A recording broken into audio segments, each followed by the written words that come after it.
सम्पूर्ण दर्शक वृन्दहरू दर्शन नमस्ते। म हो जीवन थापा, हाल दक्षिण कोरियाबाट बोल्दैछु। एउटा यस्तो घटना घट्छ जसले चाहिँ समाजमा एउटा विकराल रूप लिन्छ, जसले चाहिँ एउटा उसको फ्यामिलीमा एउटा सपनाका संसार नै भङ्ग बनाइदिन्छ।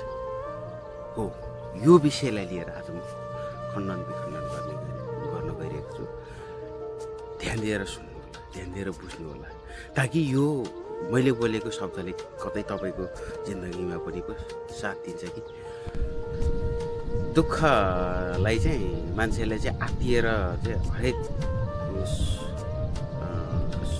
समस्याहरूले गर्दाखेरि चाहिँ सुसाइड गर्ने होइन, माइन्डलाई चाहिँ डिप्रेसन गर्नुको कारणहरू हुनुमा चाहिँ यो शिकार हुनुभएको छ नि जो जति, त्यसको बारेमा चाहिँ मैले एउटा इतिहास भन्न चाहेँ।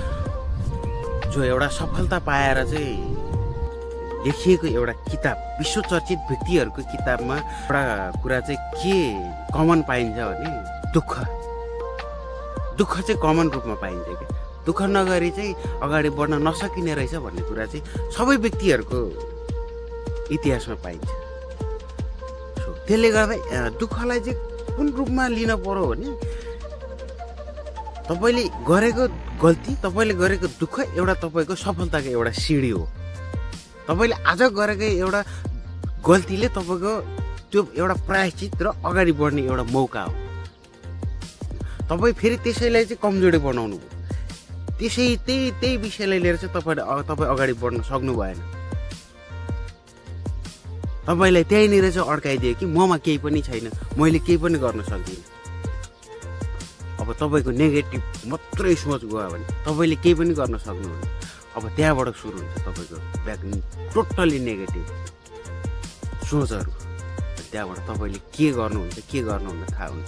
तर तपाईँले त्यो गरिरहँदाखेरि तपाईँ बिग्रिनु भयो, तपाईँलाई ज्यान गुमाउनु भयो, तपाईँ डिप्रेसनमा जानुभयो। के तपाईँले त्यसो गरिरहँदाखेरि तपाईँको फ्यामिली, तपाईँको बुवा मम्मी खुसी हुनुभयो? उहाँहरूले खुसी पाउनुभयो? डेफिनेटली पाउनुहुन्न। तपाईँ सफलताको शिखरमा पुग्नुहोस्, तपाईँको दुःख तपाईँ बुवा मम्मीलाई सेयर नगर्नुहोस्, तपाईँले दुःख गरेर भएको सफलता बुवा मम्मीलाई देखाउनुहोस्। त्यो चाहन्छ बुवा मम्मीले। अरे यार, दुःख त कसले गरे होइन, सारा दुनियाँले दुःख गरेको छ। गरिब हुन कसैलाई पनि रहर छैन, सबले दुःख गरेको छ। तर दुःख गर्ने तरिकामा भर पर्छ।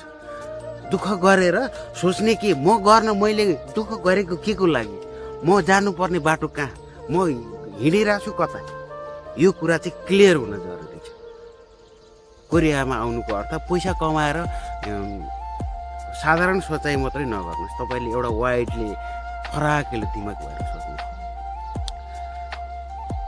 अब आर्थिक हिसाबको दृष्टिकोणले हेर्ने हो भने पनि एउटा बाटो छुट्टै छ।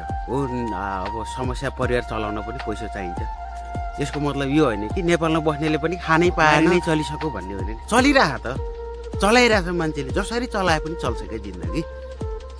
तर तपाईँले लिएको शिक्षा, तपाईँले गरेको क्रियाकलापले तपाईँको भविष्यमा, तपाईँको फ्यामिलीमा, तपाईँको भोलिको भविष्यमा, तपाईँको बालबच्चामा पर्ने असर के हो, तपाईँले दिने के, तपाईँको बच्चाले लिने के, यसमा चाहिँ फोकस हुन्छ।